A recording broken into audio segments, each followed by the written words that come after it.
earlier today, the Poor People's Campaign held a digital sit-in and call-in to Senator Mitch McConnell's offices, demanding action on a coronavirus relief package. Bishop William Barber is the co-chairman of the Poor People's Campaign and the author of We Are Called to Be a Movement. And he joins me now. Bishop Barber, I want to start, we have a lot of concern by people like Jim Jordan, who might want to stay away from the whole football issue, who had some issues with, as assistant wrestling coach at Ohio State, but he's out there saying we need football. You have other people saying, football is a priority. Lots of people tweeting. Ben Sass wrote an entire letter about it.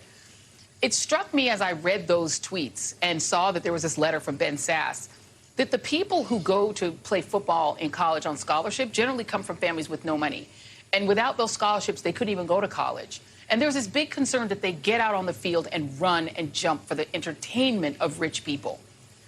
Meanwhile, their families might not be able to afford food. I don't know if it struck you that way, but that's how it struck me. Well, it struck me that that's the way in which many of these people feel about the poor. It has its roots rooted in racism when they talk about if they give people money, they're going to be lazy. That's the same thing slave masters and racists said about black people, or they're just good for sports. But here's the ugly, and I want to say damnable thing that Americans are learning. And that is that racists are liars, but they're also learning that racists are thieves. And so if you have someone who commits racism, not only will they hurt black people, but they'll hurt all Americans because they will steal your health care, they will steal your unemployment, and they will literally steal your life if you allow it. We released a report the other day, just this morning, that said that Senate is in play and poor folk have the power to make the play because 34 million poor and low-income people were eligible but did not vote. And we found out, George, a lot of them didn't vote because of problems with transportation and illness and not having open, but also because they never hear their issue.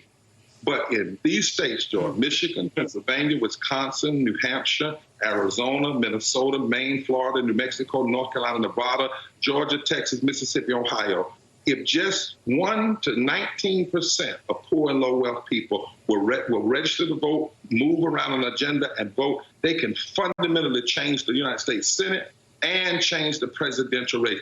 That's where we're putting our attention on. We have to build power in this community, in this country, because that's all they understand. Yeah, and and that is an important point because people will blame poor people for not voting. But as you said, first of all, there's having an issue to vote on, and there's also the logistics of it. We're seeing this attack on the post office, where if you go into a post office anywhere in the country, whatever the demographics are, you'll find the post office is disproportionately staffed by people who are black and brown, right? And so there's this unyielding attack on it, as if the only thing the post office does is deliver ballots, when it also turns out that the post office delivers medicine and people's paychecks and people's Social Security checks. And so if you break the post office, rural people won't get any mail because that's not a lucrative route for the United States, for FedEx and these other private companies. So what do you make of the fact that this attack on the Postal Service is being done narrow casting Donald Trump's reelection and not looking at all these other ways in which primarily poor people are going to be affected? It's being done by Trump, being allowed by McConnell and Republicans, and it is an all-out attack, a war against the poor. The poor people were already in a depression, even before COVID. But this is about really an annihilation, if you will. We had 43% of the country in poverty before COVID.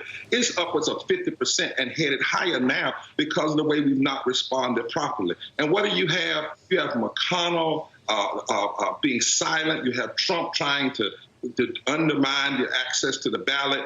We have 30 million more people unemployed, 27 more people without health care. And what does McConnell want? $200-some-odd billion for tax cuts and $25 billion for a plane the Pentagon doesn't even want. And he wants to protect corporations from liability. Just a few hours ago, we had 200,000 plus people come online for a moral march on McConnell to challenge his mayhem, his meanness, and his madness, and make thousands and thousands of calls. People are sick of this. They're starting to recognize that these folk have a disdain for the poor and low income. It doesn't matter what your color is. There's an all-out war against the poor and an all attempt to steal and filter more money to the greedy, and they don't care what they use. That is why we did this report, and that's why we're organizing poor and low-wealth people all over this country and saying to any political party that really wants to win, Poor people now make up 25% of the electorate. 25% of the electorate. It's political suicide not to organize that group and speak to their issues and talk about living wages and health care and how you're going to deal with the issues of voter suppression that hurt not only black people, but poor people as well. But if you mobilize that group, if you mobilize that, they can fundamentally shift